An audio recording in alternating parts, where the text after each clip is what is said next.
오늘은 교회가 무엇인지에 대해서 좀 말씀을 통해 조금 배워보고자 합니다. 교회는 사실 여러 번 교회가 무엇인지에 대해서 말을 한 셈입니다. 최근에 한 설교들도 다 교회가 무엇인지에 관한 이야기죠. 교회는 하나님의 백성의 공동체이고 그 공동체로 그런 공동체로서 그 안에 하나님 나라를 담아서 세상의 빛을 비추기 위한 그런 공동체, 그것이 교회라고 우리는 말할 수 있겠습니다. 하지만 그 교회라고 불리는 그 교회에는 다양한 측면들이 있기 때문에 성경은 그때그때 다양한 이미지를 통해서 이 교회됨을, 또 교회 안에 있어야 될 원리들을 설명해 주고 있습니다. 고린도전서에서만 하더라도 바울은 교회를 집 혹은 가정으로 비유하기도 하고 밭으로 비유하기도 하고요, 건물로 비유할 때도 있고 성전으로 비유할 때도 있습니다.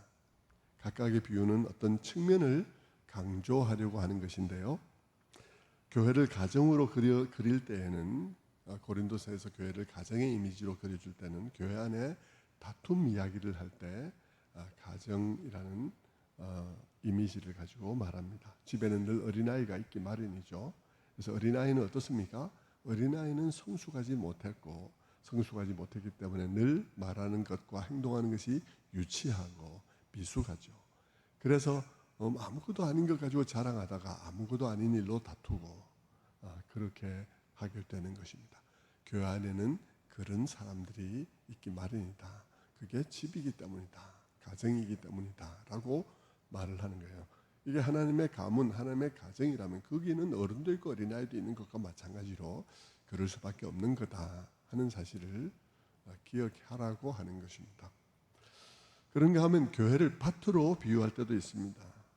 그때는 사역이라는 측면에서 교회의 이야기를 하고자 할 때 밭의 이야기를 합니다.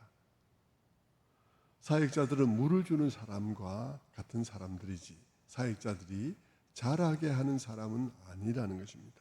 자라게 하는 분은 오직 하나님 한 분밖에 없다는 것이죠.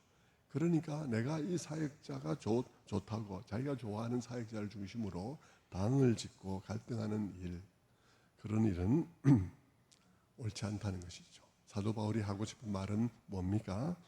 너희에게 있었던 사역자, 한때 있었던 사역자에 연연해하지 말라는 것입니다. 그것이 바울이든 그것이 아볼로이든 그것이 개바든 누구든 상관없이 너희 가운데 있었던 사역자에 대해서 연연해하지 말라 하는 그런 말씀이죠. 그들은 다 물을 주는 일꾼에 불과한 것이고 자라게 하는 이는 하나님이시니까 우리의 신앙생활을 할 때 우리의 신앙생활의 초점을 사역자에 두지 말고 하나님께 두고 하라, 이런 말씀을 하고 싶은 것입니다. 또 교회를 건물로 비유해서 말할 때도 있습니다. 교회를 건물로 비유해서 말할 때는 그 건물의 기초, 그리고 건물을 만드는 재료, 이런 것에 관심을 가지고 있어요. 에베소서에서는 건물에 비유할 때는 연결 이런 데 관심을 가지지만 고린도서에서는 재료와 기초 이런 것을 말할 때 건축물로 이야기를 합니다. 교회는 기초가 그리스도여야 한다 하는 것이죠. 교회는 그분 위에 지어져야 하는 것이고, 교회를 지을 때 우리가 교회를 이루어갈 때 우리가 유의해야 하는 것은 나의 봉사, 나의 헌신, 이 교회를 이루어가는 이 모든 재료들이 나중에 하나님 앞에 정말 꿰뚫어 보시는 하나님 앞에 인정될 수 있는 재료인가 하는 것을 신경을 써야 한다 이 말입니다. 그러니까 굉장히 그럴듯해 보여도 뚫어보시는 하나님 앞에 정말 지푸라기 같은 그런 형편없는 섬김들이 있을 수 있다. 너희들의 섬김에 대해서 잘 너희들이 유의해라. 정말 금과 같은 그런 섬김을 해야 한다 하는 이런 얘기를 할 때 사도 바울은 교회를 건물로 비유해서 말을 하죠. 또 사도 바울이 교회를 성전에 비유해서 말할 때도 있습니다. 그때는 거룩한 삶을 강조하고자 할 때 그렇게 말하죠. 너희가 성전 아니냐? 성전 속에 아주 지저분한 삶들, 지저분한 얘기들 이런 거 끌고 들어오지 마라. 이런 얘기를 하고 싶을 때 교회를 성전이라고 얘기를 하죠. 그렇듯 오늘 우리가 살펴보고자 하는 이 바울의 비유는 교회를 몸과 관련해서 비유를 하고 있는 경우입니다. 성경에는 그리스도와 신자들, 교회와 신자들을 몸으로 비유하는 경우들이 많이 있습니다. 그런데 그때마다 그 강조점이 조금씩 달라요. 설명하고자 하는 것이 조금씩 다릅니다. 오늘은 그 각각의 것들을 조금 모아서 그래서 하나의 통합된 이해를 구성해 보려고 합니다. 먼저 우리가 첫 번째 읽었던 에베소서 1장 23절 말씀입니다. 에베소서 1장 23절에 교회는 그의 몸이니 만물 안에서 만물을 충만케 하시는 이에 충만함이니라. 굉장히 깊은 뜻인데 조금 단순하게 얘기를 하자면 이렇습니다. 여기서 바울은 교회는 그리스도의 몸이라고 말을 하는데요. 이 비유적인 표현을 통해서 그는 인간의 몸을 생각하게 하는 거죠. 인간의 몸에는요, 우리의 이 모든 몸에는 머리의 생각이, 머리의 생각, 머리의 지시, 머리의 영향력, 머리의 생명이 우리의 모든 지체에 다 충만하게 들어있지 않습니까? 우리의 팔과 다리 그리고 세포 하나하나에까지 머리에 영향력이 들어있습니다. 그렇지 않습니까? 그래서 우리 몸은 건강하게 살아가고 있는 것이죠. 교회가 어떤 곳이냐? 교회가 바로 그런 곳이라는 것입니다. 교회의 머리가 그리스도라는 거예요. 그러니까 교회는 그 구석구석 하나하나가 다 그리스도로 충만한 곳이어야 한다 하는 그런 말씀입니다. 그런데 그 교회가 지금 어디에 있냐 그러면 타락한 세상 속에 있습니다. 타락 아래에 있는 만물들은 다 무언가 영광을 잃어버리고 생명의 손상이 일어나서 만물은 고통 아래 그렇게 신음하고 있는 그런 상황 속에 있습니다.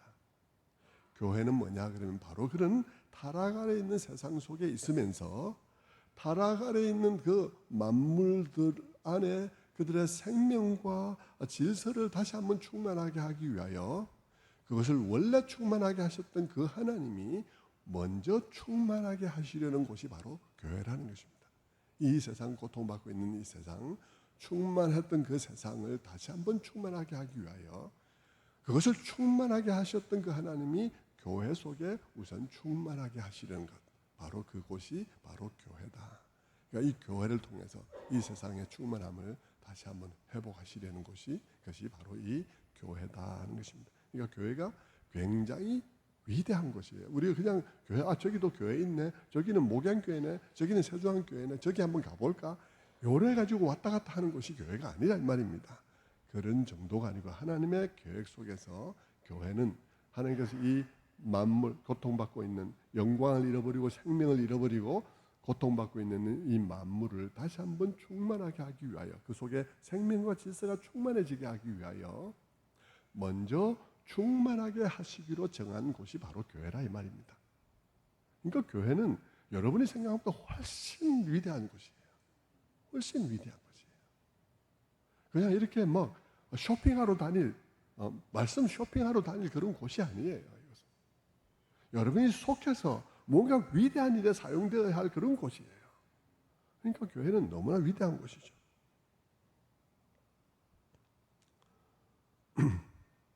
어떻게 충만하게 거하려 하시냐 하면 머리의 생명력, 머리의 영향력이 온몸의 구석구석, 몸의 지체와 세포 안에 충만하게 있는 것처럼 창조주 하나님이 교회 안에 충만하게 거하시고 그 교회 안에 충만함을 통해서 만물 안에 충만을 회복시키기 원하시는 것이 바로 하나님의 뜻이라는 것입니다. 그러니 교회는 참 영광스러운 것입니다. 그런데 여러분 성경을 보면 이렇게 에베소서 1장에서 말하고 있는 것처럼 몸에 대해서 말할 때도 있지만 고린도전서 12장 오늘 우리가 읽었던 본문 속에서 본문을 보면 바울은 교회를 구성하고 있는 성도들도 그러기에 그 몸의 지체라고 말을 하는 거예요. 바로 그 몸의 지체다. 하나님께서 충만하게 하기 위해서 세상을 충만하게 위해서 충만히 거하시는 바로 그 교회의 지체라는 것입니다. 성도들은. 사도 바울이 성도들을, 각 개인 성도들을 몸의 지체로 비유를 할 때에는 거기에는 사도 바울이 두 가지 포인트를 가지고 그것을 비유하고 있어요. 그 중에 하나는 다양성이고요. 다른 하나는 하나됨입니다. 다양성과 하나됨이라는 아이디어를 갖고 그 얘기를 하고 있는 거예요. 우선 교회는 다양한 사람들이 모인 곳이라는 것입니다. 교인들의 연령과 출신 지역, 교육 수준, 그리고 경제 수준, 관심, 특기 이런 것들이 다 다양한 것이죠. 여러분, 교인들만 그런가요? 아니요. 하나님의 큰 우주적인 교회 속에요. 각 지역 교회들, 존재하고 있는 각 지역 교회들도 특성이 각각 다릅니다. 세중앙교회, 평촌교회, 열린교회, 평촌 세순교회, 이런 평촌에 있는 교회들도 특성이 각각 다르거니와요. 호남에 있는 교회, 영남에 있는 교회, 서울에 있는 교회, 이북에 있는 교회, 중국에 있는 교회 성격들이 각각 다르죠. 어떤 교회는 말씀이 강하고요. 어떤 교회는 찬양이 강하고 어떤 교회는 기도가 뜨겁습니다. 어떤 교회는 청년 사역에 강하고 다음 세대 사역에 강하고 어떤 교회는 사회 참여에 굉장히 민감한 그런 교회들도 있습니다. 세계적으로 보아도 여러분 남미의 교회가 있고 아프리카의 교회가 있고요. 한국의 교회, 일본의 교회 이 각각은 너무나 서로 다르죠. 우리가 너무 지엽적인 것 같고 이것이다 그러고 싸움질하는 사람들은 세계를 한 바퀴 딱 돌고 교회 예배를 다 드리고 오면 아무 말을 할 수가 없어요. 거기는 우리하고 전혀 다른 방식으로 예배하는 사람들이 또 있기 때문이죠. 교회 안에 이런 다양성을 바울은 우리 몸에 많은 지체가 있음에 비유를 하고 있습니다. 우리 몸에 많은 지체들이 있음을. 그러니까 우리 몸을 잘 묵상해 보는 것도 유익하다 이런 뜻이죠. 교회를 생각할 때 우리 몸을 잘 생각해 보는 것도 도움이 된다 이런 뜻입니다. 성도 여러분, 바울이 교회에 대해서 한 비유, 교회는 그리스도의 몸이라고 하는 그 비유는 그대로 교회 안에 존재하는 다양한 그리스도인들은 그리스도의 몸의 지체라는 그런 설명이죠. 우리 몸에는 손과 발이 있습니다. 입도 있고 귀도 있고 눈도 있습니다. 여러분, 눈과 코와 같은 기관은 눈에 잘 띄는 데 붙어 있지만 췌장과 같은 그런 기관은 투시 장비로 영상 장비로 보아도 잘 안 보입니다. 어떤 기관은 역할이 두드러지게 드러나 보이지만 어떤 기관은 뭘 하고 있는지 잘 모르는 기관들도 있습니다. 그러나 그런 기관들이 의외로 너무나 중요할 때도 많이 있죠. 교회가 그와 같다는 것입니다. 교회는 다양한 배경과 관심과 다양한 재능을 가진 사람들이 모여 있습니다. 그중에 어떤 사람은 눈에 띄게 봉사를 합니다. 눈에 띄죠. 성가대에 앉아 있거나 찬양단을 하거나 앞에 안내를 서거나 사람들이 눈에 띄지 않을래야 띄지 않을 수 없는 그런 자리에서 섬기는 사람들도 있습니다. 그러나 어떤 사람들은 전혀 눈에 띄지 않는 곳에서 섬기는 사람들도 있습니다. 저기 있는 방송실처럼 말입니다. 교회를 관리하는 분, 청소, 세차 하시는, 세차는 주차, 세차는 안 하죠. 주차 하는 그런 분들처럼 전혀 눈에 띄지 않는 분들도 있습니다. 여러분, 누가 더 중요한 일을 하고 있는 것일까요? 누가 더 중요한 일을 하고 있을까요? 함부로 말할 수가 없어요. 눈에 띈다고 가장 중요한 것도 아니고요. 눈에 안 띈다고 중요하지 않은 것도 아닙니다. 귀하게 보인다고 가장 귀한 것도 아니고요. 덜 귀하게 보인다고 가치 없는 것도 아니란 말입니다. 바울이 이렇게 몸의 지체로 설명할 때 그는 뭘 염두에 두고 있겠습니까? 그가 이 지체의 이야기를 몸의 지체에 비유해서 이렇게 설명할 때 바울이 염두에 두고 있는 것은 교회 안의 다툼입니다. 교회 안의 싸움이죠. 여러분, 교회 안의 다툼이 무엇 때문에 일어나기 쉬울까요? 근본적으로는 성숙하지 못하기 때문인데 성숙하지 못한 사람들 사이에 어떤 우열과 같은, 세상적으로 볼 때 어떤 우열과 같은 차이가 존재할 때 과시가 나타나고 시기와 질투가 일어나서 교회 안에 다툼이 일어나는 것입니다. 이걸 피할 수 없는 게 교회라는 거예요. 교회는 사람들의 모임이기 때문입니다. 사람들이 다 다양한 계층, 다양한 상황에서 교회로 모여들었기 때문에 다 다른 기질, 다른 특성, 다른 배경, 다른 경력을 갖고 있는 것입니다. 아무리 거듭남을 경험한 사람들이라 할지라도 그들의 관심과 생각은 다릅니다. 마치 한 부모 아래서 태어난 자식도 자식마다 다 생각이 다르듯이 특성이 다르듯이 말입니다. 우리가 거듭났다 할지라도 사람마다 특성은 다른 것이죠. 그래서 교회 안에는 나와 다른 사람들도 너무나 많이 있습니다. 경우에 따라 매우 거슬리는 사람이 있을 수도 있습니다. 하지만 바울은 우리들어 기억하라는 것입니다. 참으로 거듭난 그 사람은 우리가 그리스도 안에서 한 몸이라는 것입니다. 몸에는 눈도 있고 귀도 있고 코도 있고 팔도 있고 다리도 있듯이 그것이 다 있어서 건강한 몸이 되듯이 서로 다른 지체가 있는 것은 너무나 당연한 일임을 기억하라는 것입니다. 그래서 어떻게 말하면 안 된다는 겁니까? 우리 너무 달라. 그래서 나는 교회 같이 다니지만 나는 아무 상관하지 않을 거야.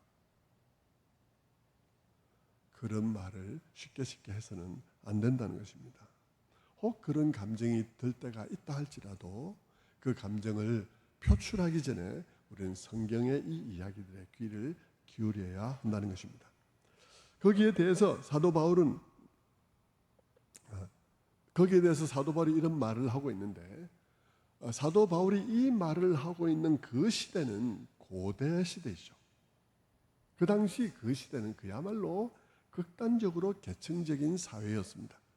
극단적으로 계층적이란 말은 계층이 사람 사이에 계층이 존재하는데 그게 인종의 문제든 아니면 사회적 계급의 차이든 간에 그 차이를 가지고 차이 나게 대접받는 것을 아주 당연하게 여기는, 거기에 대해서 이건 아닌데 하는 반성적인 생각을 가지지 않는 그런 시대였다 이 말입니다. 너무나 당연한 시대였어요. 그래서 계층적인 측면이 너무나 강한 계층적 그런 사회였죠. 그런 시대에 교회가 있는 거예요. 그러니 교회 안에는 귀족도 있고 노예도 있고 주인도 있고 종도 있습니다. 에베소 교회나 또는 안디옥 교회 같은 교회에는 많은 다른 인종들도 섞여 있었습니다. 여러분, 그들이 형제와 자매라고 부르며 관계하는 것 얼마나 힘들었을까요? 여러분 생각해 보십시오. 당연히 노예는 노예고 노예 대접을 받아야 되고요. 당연히 주인은 주인이고 주인 대접을 받아야 되는 그런 사회에서 교회 속에 그들이 다 들어와서 형제와 자매로 부르는 일 얼마나 힘든 일이겠습니까? 귀족들이 노예와 얘기를 할 때 얼마나 얘기가 안 통한다고 생각했겠습니까? 아주 극단적인 그런 상황들이 벌어지는 것입니다. 그런데 여러분, 그런 교회에다가 말입니다, 하나님께서 은사를 주신 거예요. 그런 교회에다 은사를 주셨으니까 얼마나 더 혼란스럽겠습니까? 여러분 생각해 보십시오. 사회적 질서대로 계층대로 은사를 주셨으면 모르겠는데 그게 막 딱 섞여 있는데 하나님께서 자유로운 뜻으로 은사를 주신다 이 말입니다. 그러니까 여러분 그냥 성경을 읽을 때 은사는 각 사람에게 하나님의 뜻대로 나누어 주셨다 뭐 이렇게 읽으면 지나갔지만 여러분 그려보시면요, 이거는 보통 상황이 아닌 거예요. 여러분 그러지 않아도 너무 혼란스러운데 말이죠. 어떤 사람은 노예인데 말씀의 은사를 받고, 어떤 사람은 분별의 은사를 받고, 어떤 사람은 섬김의 은사를 받고, 신유의 은사를 받고, 방언의 은사를 받는데 그 은사들이 그 사람에게 원래 있었던 것이 강화되어 나타나는 경우도 있고 없던 것이 새롭게 나타나는 경우도 왕왕 있는 것이죠. 그런데 어떤 사람이 섬김의 은사를 받으면 어떻겠습니까? 잘 섬기는 것은 말할 것도 없고 그 사람 눈에는, 그 사람 또 마음에는 섬길 구석, 섬겨야 할 대상들이 막 눈에 띄는 거죠. 그러니까 교회 안에서 섬김의 얘기를 많이 하게 되는 것입니다. 목사님, 집사님, 우리 저런 거 섬겨야 되지 않겠습니까? 막 이래 말하는데 주인들이 가만히 보면서 저게 언제부터 저런 인간이었다고 저런 얘기하나 이런 생각도 들 수도 있고 막 이게 감정들이 굉장히 복잡할 수밖에 없는 그런 상황이란 말입니다.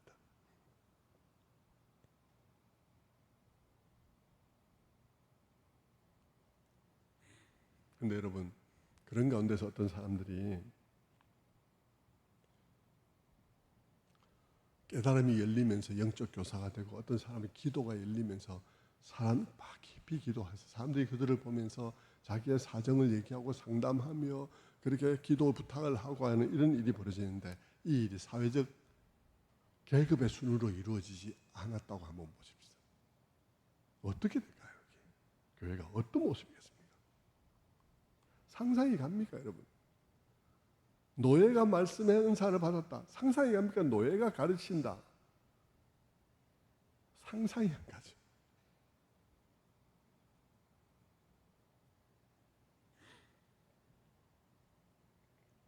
게다가 여러분, 그 은사를 받은 사람들이 제각각 자기 은사를 뽐내며 자랑했다면, 지금까지 내가 사회적으로는 너무 뭐 가진 게 없어갖고 내 자랑도 못하고 숨도 못 쉬었는데 하나님께서 내게 이런 은사를 주셨네, 신유의 은사를 주셨네, 그러면서 행세를 하기 시작하면 교회는 엉망진창이 되는 거죠.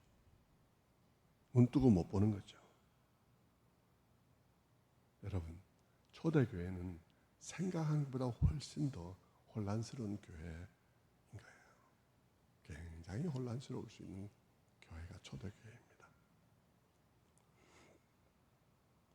이런 상황에 있는 교회를 향해서 바울이 준 가르침이 뭔가요? 교회는 그리스도의 몸이다. 너희는 그 몸의 지체라는 것입니다. 그래서 뭐라는 겁니까? 너희들 가운데서 이런 차이로 다툼이 일어나는 일은 아주 이상한 일이라는 거예요.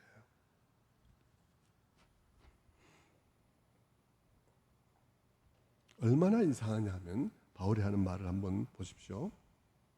15절부터 봅니다. 고린도전서 12장 15절. 만일 발이 이르되 나는 손이 아니니 몸에 붙지 아니했다 할지라도 이로 인하여 몸에 붙지 아니한 것이 아니요. 또 귀가 이르되 나는 눈이 아니니 몸에 붙지 아니했다 할지라도 이로 인하여 몸에 붙지 아니한 것이 아니니 만일 온몸이 눈이면 듣는 곳은 어디며 온몸이 듣는 곳이면 냄새 맡을 곳은 어디냐. 예. 몸의 각 부분이 서로 다른 역할과 기능하는 것을 이해하지 못하고 나는 너와 다르다 그러면서 나는 너와 같은 몸이 아니라고 한다면 어떻게 되겠냐? 그건 사실도 아니거니와 그것은 미친 교회다 이 말입니다. 여러분 그렇지 않겠습니까? 여러분 멀쩡히 자기 다리를 손이 니는 내 다리 내하고 같은 몸이 아니라 그러고 손이 막 발을 쥐어 뜯는다면 여러분 어떻게 되겠습니까?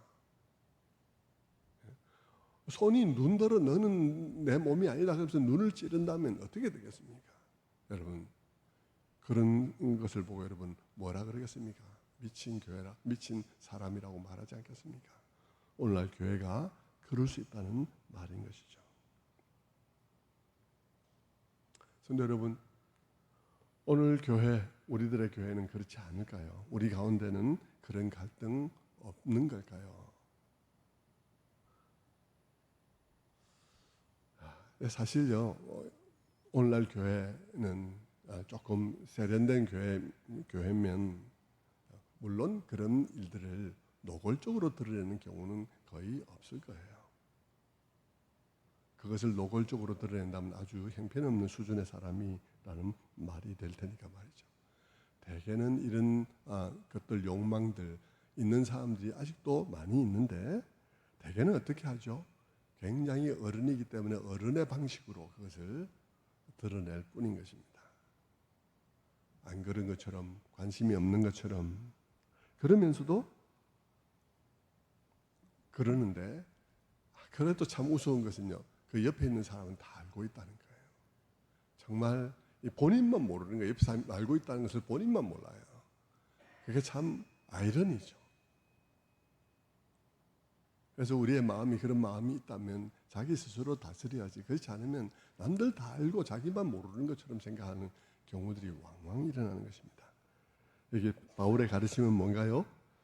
교회를 그리스도의 몸이라 그러고 성도를 그 몸의 지체라고 말함으로써 다양한 사람들이 그곳에 있지만 다 같이 한 몸에 속해서 다양한 기능들을 수행하는데 그것이 건강한 것이라고 말하고 있는 것입니다. 성도 여러분, 바울은 이처럼 바울의 이 몸의 비유, 지체의 비유에는 다양함에 대한 강조가 있지만 또 한편 그 다양성뿐 아니라 하나됨에 대한 강조도 담겨 있습니다. 교회 안에 있는 그 다양한 사람들은 서로 다르지만, 그래서 하는 일도 서로 다르지만 다 뭐라는 겁니까? 서로 긴밀하게 연결되어 있다는 것입니다. 몸의 지체처럼 말입니다. 우리 몸에는 눈, 코, 귀, 입이 있고 손, 발이 있는데 몸이 건강하면 그것이 어떻게 되어야 하나요? 다 같아져야 되나요? 손과 발이 다 같아져야 되나요? 눈과 코가 다 같아져야 되나요? 그런 게 아니죠. 같아지면 안 되는 거예요. 같아지면 안 되고 각자 달라야 되는 것이죠. 각자 다른 채 다른 역할을 수행해 주어야 하는 것입니다. 그럴 때 우리 몸이 더 건강한 것과 같이 교회도 그와 같다는 것입니다. 거듭난 신자들 가운데 생각이 많이 다를 수 있지만 그러나 그들이 다 그리스도의 지배를 받는다면 그 다양성들은 건강하게 작용할 수 있다 하는 말씀인 것입니다.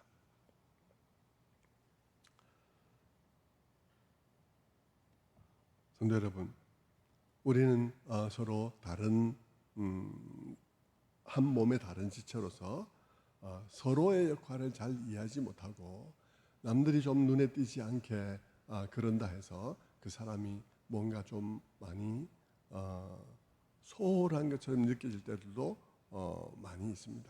실제 소홀한 사람도 있어요. 실제 소홀한 사람도 있는데 그런 사람은 노내고, 여기서는 그런 교회 안에서 그냥 교회를 쇼핑한다든지 그렇게 하는 것은 다 내놓고 진짜로 교회 안에서 하나님 나라를 섬기려는 사람들 중에도 여러분 다 같은 모양으로 봉사하지 않기 때문에 저 사람은 좀 소홀하지 않을까? 소홀한 거 아닐까라고 생각하지만 나름 그 사람 최선을 다하고 있는 경우들도 많이 있습니다. 그래서 우리는 그 거듭난 성도들의 그 마음 들여서 봉사하는 봉사가 나와 같지 않다 하더라도 우리는 그들을 비방하는 일을 조심해야 하는 것입니다. 이런 비유 들 수 있을 것 같아요. 어느 날 이제 몸의 지체들이 서로 얘기를 하다가 눈하고 코하고 입하고 이런 지체들이 얘기를 하다가 위에 관한 얘기가 나온 거예요. 입이 위에 관한 얘기를 하는 겁니다. 저 위는 뭐한 놈이야 도대체. 다 갖다가 내가 씹어서 넘겨주면 제가 떡 받아가지고 그거 그냥 꿀떡 삼키고 위는 도대체 뭐하는 놈이야 저거. 그러면서 비방을 하니까 이제 서로 같이 동일하게 공감하면서 위를 왕따시키기로 한 것입니다. 그래서 더 이상 먹을 것을 갖다 주지 않기로 하는 것이죠. 그렇게 며칠이 지나자 어떤 일이 벌어지겠습니까? 그렇게 험담하면서 눈을 헐기던 그런 눈이 노랗게 변하면서 힘이 하나도 없어서 나 눈도 못 뜨겠다 이렇게 얘기를 하게 되고, 그 얘기를 듣는 입은 뭐라 그러겠습니까? 야, 말도 하지 마. 난 지금 말할 힘도 없어. 이렇게 말을 하게 되지 않겠습니까? 우리 너무 유치한 그런 비유이지만 그렇게 되면 우리가 서로 그렇게 위의 기능이 보이지 않는다 그래서 위 저 뭐 하는 놈이야 그러면서 위에 더 이상 협조하지 않기로 그러면 눈, 입 할 것 없이 팔, 다리 할 것 없이 다 후들거리고 머리는 어지럽고 온몸이 그와 같이 되는 것과 마찬가지의 상황이 되어지는 것입니다. 교회는 그와 같은 것입니다. 서로 다른데 아직 미성숙해서 거슬리는 부분이 많이 있을 수 있지만 근본은 뭐라는 것입니까? 근본은 동일한 몸의 지체라는 것입니다.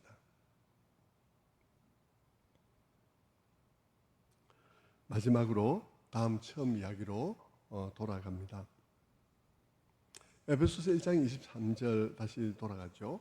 에베소서 1장 23절에 교회는 그의 몸이니 만물 안에서 만물을 충만케 하시는 이의 충만함이니라. 교회는 그의 몸이니 만물 안에서 만물을 충만케 하시는 이의 충만함이니라.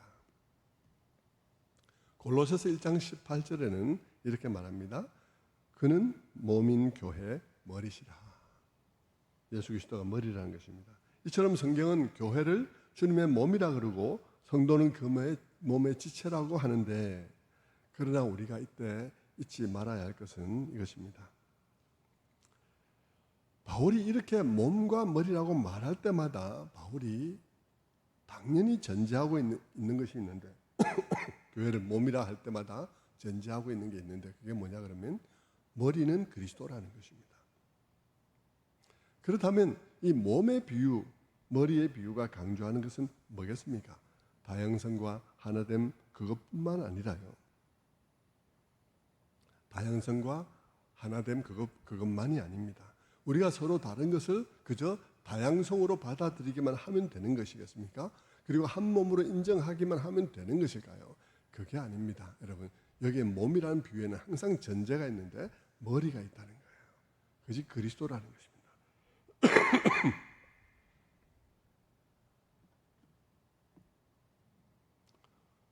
그것은 마치 몸의 구석구석에는 어떤 의미에서 머리가 충만하게 있는 것 같이 교회 안에 지체된 우리들 안에는 그리스도가 충만하게 있어야 된다는 것입니다.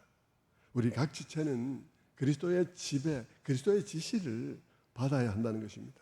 그래야 지체가 기능을 제대로 할 수 있게 되고 그래서 그 지체 간의 다양성들이 올바른 조화를 이루게 된다는 것입니다. 마치 우리의 몸이 한 머리에 지배를 모든 지체가 저 손끝에서 발끝까지 다 받음으로 말미암아 우리 몸이 조화로운 몸을 이룰 수 있는 것과 마찬가지로 교회도 그러하다는 것이죠. 교회도 그리스도의 지배가 모든 개체들, 모든 그 지체들에게까지 다 미쳐야 교회가 건강하다는 것입니다. 그렇다면 여러분 이렇게 물어봅시다. 지체 간의 원활한 협력을 위해서 우리 모두의 원활한 협력을 위해서 또 교회와 교회 안의 협력을 위해서 가장 중요한 것이 뭘까요? 하는 것입니다. 여러분 우리 교회가 잘 단합되기 위해서 잘 우리가 하나 되기 위해서 우리에게 가장 중요한 것이 뭐겠습니까? 서로 협력하자는 다짐이겠습니까? 아니면 전도회별로 단합대회를 하는 것이겠습니까? 물론 여러분 그게 필요하지 않다고 말하지 않겠습니다. 여러분 때때로 적절한 만남, 적절한 간격으로 만나는 것은 너무 중요한 일이라고 말하겠습니다. 그런데 여러분 그럼에도 불구하고 그것은 부차적인 것이에요. 성도들이 정말 잘 협력해서 하나가 되기 위해서 가장 중요한 것은 각 지체가 긴밀하게 주님과 연결되어 있는 이것이 가장 중요합니다. 각 지체가 주님과 연결되어 있어야 돼요. 각 지체가 머리 대신 주님과 연결이 되어 있는 것이 중요한 것이죠. 그것이 되어야 우리는 하나가 될 수 있습니다. 성도 여러분, 그런 점에서 우리는 어떨까요? 여러분 각자는 어떻습니까? 여러분 각자는 그리스도와 긴밀하게 연결되어 있습니까? 설교하는 저를 한번 보십시오. 설교하는 이 순간 저의 온 몸은 다 제 머리에 집중을 하고 있습니다. 제 머릿속에 들어있는 설교의 내용에 집중을 하고 있습니다. 그래서 제 입은 제 머릿속에 있는 그 설교의 내용을 입으로 계속해서 말을 하고요. 제 팔은 그 생각을 읽으면서 또 이렇게 손짓을 하게 되죠. 코는 숨을 쉬지만요. 아무 때나 쉬지 않습니다. 제가 말을 하는 동안요. 정말 제가 말을 하는 동안 멈추고 있다가 말을 멈춘 순간적으로 숨을 쉬죠. 여러분, 코가 머리에 집중하지 않고 입이 머리에 집중하지 않고요. 코가 마음대로 숨을 쉰다면 어떻게 되겠습니까? 제가 말을 하는 중간에 코가 마음대로 쉰다면 어떻게 되겠습니까? 정말 어떤 말도 하기가 어렵겠죠. 성도 여러분, 제가 설교를 할 때 제 온 몸은 손과 눈과 입과 제 코까지도 제 허파까지도 다 머리에 집중을 하면서 그 설교가 클라이맥스로 올라가면 제 코는 숨을 저절로 멈추고 기다리고 손은 저절로 올라가고 목소리는 저절로 커지며 눈썹은 올라가면서 눈을 크게 뜨고 그러면서 메시지를 전하게 되죠. 여러분, 어째서 그 일이 이루어질 수 있을까요? 어째서 그 일이 일사불란하게 이 순간 이루어질 수 있겠습니까? 지금 설교를 시작하기 전에 눈, 코, 귀, 입 다 모여서 단합대회를 했기 때문이겠습니까? 사전 리허설을 해서 그렇겠습니까? 아닙니다. 그런 유의 것으로 되어지는 것이 아니라 나의 모든 장기, 모든 지체들이 다 머리에 집중을 하고 있기 때문입니다. 머리에 연결되어 있기 때문에 그 일이 저절로 일어나는 것이죠. 이 일이 교회를 위해서 너무나 중요하다 이 말입니다. 오늘날 교회는 너무 많이들 싸우고 있어요. 싸우는 이유가 뭐겠습니까, 여러분? 단합대회를 많이 한다고 싸우는 게 안 싸워지는 게 아니에요. 단합대회 많이 하고 여러분 하나님과 각 개체가 지체들이 연결되어 있지 않으면 굉장히 인간적인 교회가 될 수 있습니다. 여러분 단합대회로 이루어진 교회는 너무나 인간적인 교회일 거예요. 조직으로 정치로 이루어진 교회가 될 것입니다. 이 사람 저 사람 뭐야? 저 사람 별로 마음에 안 들어. 우리끼리 세력을 한번 형성해 보자. 단합대회 하고 자기는 자기들끼리 단합대회 하고 엉망진창이 되는 거죠, 교회가. 그렇게 되면 엉망진창이 되는 거예요. 교회가 정말 그리스도의 몸으로서 유기적으로 역할을 하기 위해서는요, 모든 지체가 머리된 그리스도와 연결되어 있어야 되는 것입니다. 제가 설교를 하는 동안 나의 모든 지체가 제 머리에 연결되어 있는 것과 마찬가지로 그래야 하는 것이죠.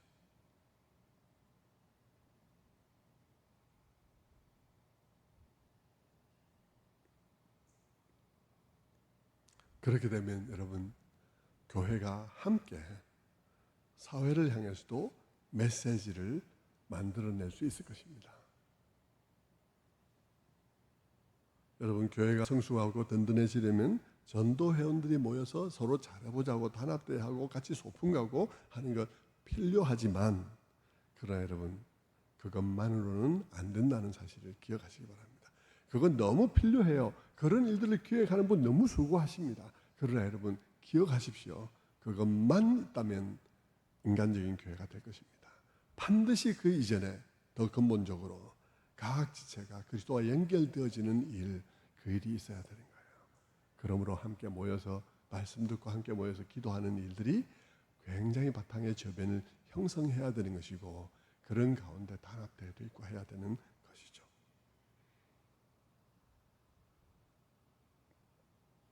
여러분 이 지역교회 연합도 마찬가지입니다. 안양 지역의 교회 연합 활동들 필요하죠. 그러나 여러분 그런 형식적인 연합 활동 조직 안양 기독교 연합회를 조직하고 회장 총무 이런 거 만드는 거 그것도 필요할 수도 있지요.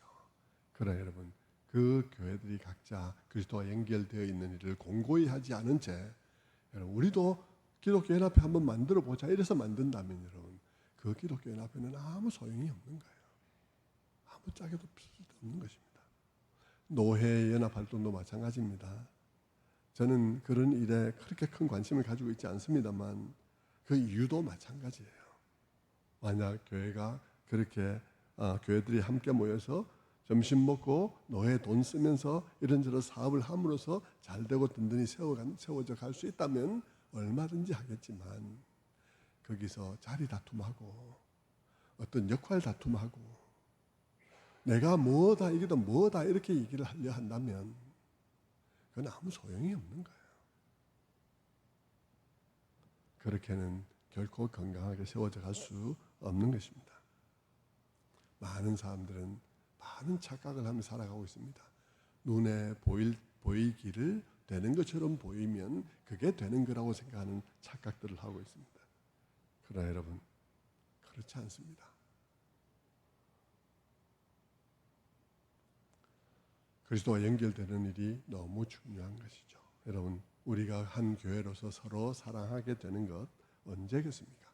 서로 사랑하자 다짐할 때겠습니까? 아니면 우리 각자가 그리스도께 깊이 연합되어 있을 때겠습니까? 여러분 우리가 가정 속에서 아내나 남편을 깊이 사랑할 때가 언제겠습니까? 우리 사랑하자라고 다시 한번 다짐할 때입니까? 다짐해봐야 그 다음에 또 마찬가지예요. 실컷 싸우고 난 다음에 우리 이러지 말자 다짐해도 아무 소용이 없어요. 여러분 그것보다는 각자가 주님께 긴밀히 연결되어 있으면 저절로 되는 일입니다. 저절로 되는 일이죠. 여러분 목사로서 제가 사역을 하면서 사심을 떠나 목회할 수 있는 때가 어느 때겠습니까? 사심을 떠나 목회를 하자. 사심 없이 목회하자 다짐할 때겠습니까? 아니에요. 제가 그리스도와 깊이 연합되어 있을 때 그렇게 할 수 있습니다. 반면에 여러분, 우리가 서로를 향해서 거칠어질 때 어떤 때겠습니까? 나와 그리스도의 관계가 부실해질 때 우리는 그렇게 될 수밖에 없습니다. 목장 안에서의 관계가 거북해질 때 어느 때겠습니까? 목장 식구들이 그리스도와 연결을 잃어버릴 때 그렇습니다. 그냥 모여서 먹고 마시고 노래하고 잡담하고 그렇게 하는 것을 끝낼 때 여러분, 그 목장은 굉장히 거칠게 변하게 될 것입니다.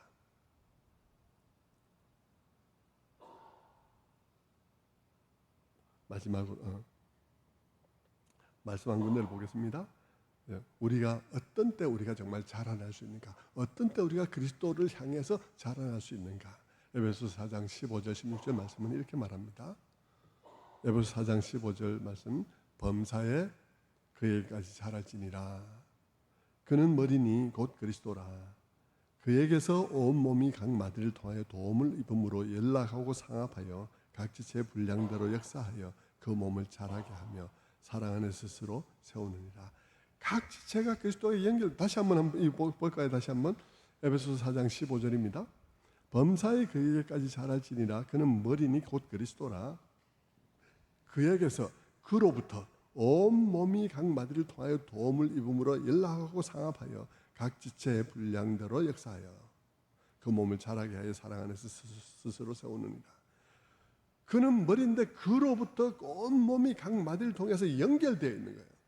연결돼서 서로 도움을 주고 받음으로써 연락하고 상합함으로써 각 지체가 자랄 수 있고, 그래서 그 몸이 자라게 되고 그 사랑 안에서 그 몸이 세워져 간다. 교회가 세워져 간다고 말을 하고 있습니다.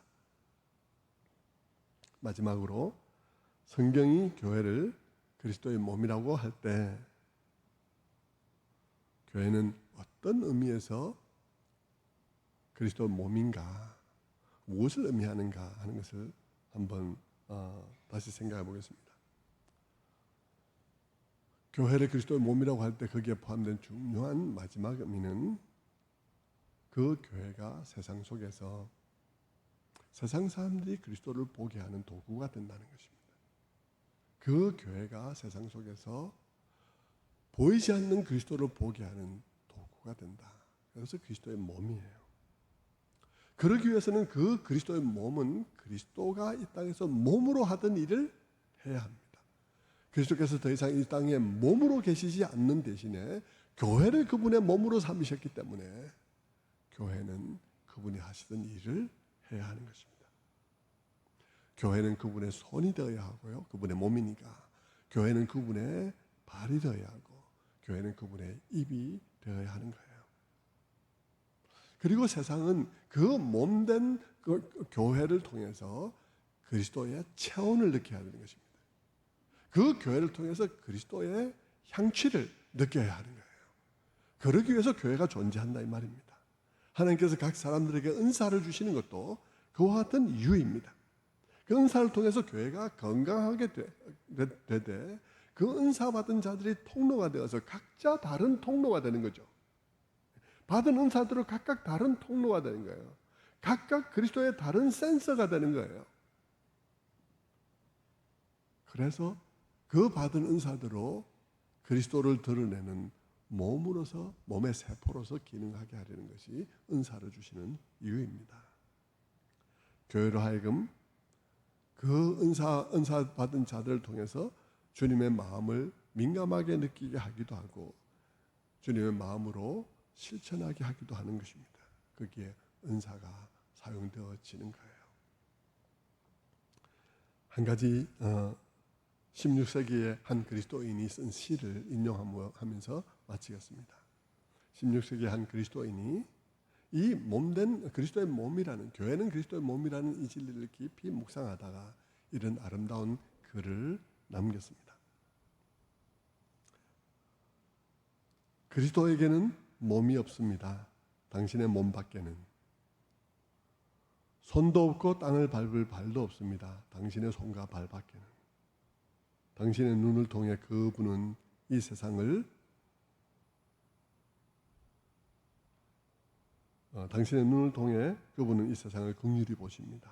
선을 행하실 때도 당신의 발로 이 땅을 걸어 다니십니다. 당신의 손으로 그분은 이 세상을 축복하십니다. 당신의 손이 그분의 손이요, 당신의 발이 그분의 발이며 당신의 눈이 그분의 눈입니다. 그리스도에게는 몸이 없습니다. 당신의 몸 밖에는 손도 없고 땅을 밟을 발도 없습니다. 당신의 손과 발 밖에는 당신의 눈을 통해 그분은 이 세상을 자비롭게 살피십니다. 그리스도에게는 몸이 없습니다. 당신의 몸 밖에는.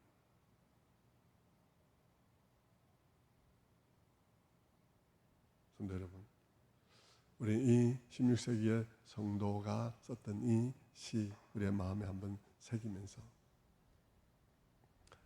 우리가 그리스도의 몸이라는 것은 그분의 마음으로 세상을 그분의 눈이 되어 세상을 긍휼히 바라보기 위함이요, 그분의 손과 발이 되어 그 세상을 섬기기 위함이라는 사실을 우리는 기억해야 할 것입니다. 우리에게 은사가 나타난다면 그 은사는 바로 그 교회됨을 위하여 주어진 것이라는 사실을 기억해야 할 것입니다.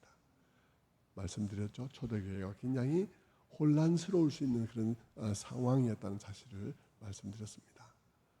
사회적 계층이 명백하게 존재하고 있는 그런 시대 속에서 하나님께서 자유롭게 주시는 그런 은사들을 가지고 자기들을 과시할 때는 싸움 바닥이 될 수밖에 없는 그런 상황이었지만 그들이 각자 그리스도께 긴밀하게 연결되어질 때는 그리스도의 몸으로서 온전히 기능할 수 있었다는 사실을 우리는 마음에 새겨야 할 거예요.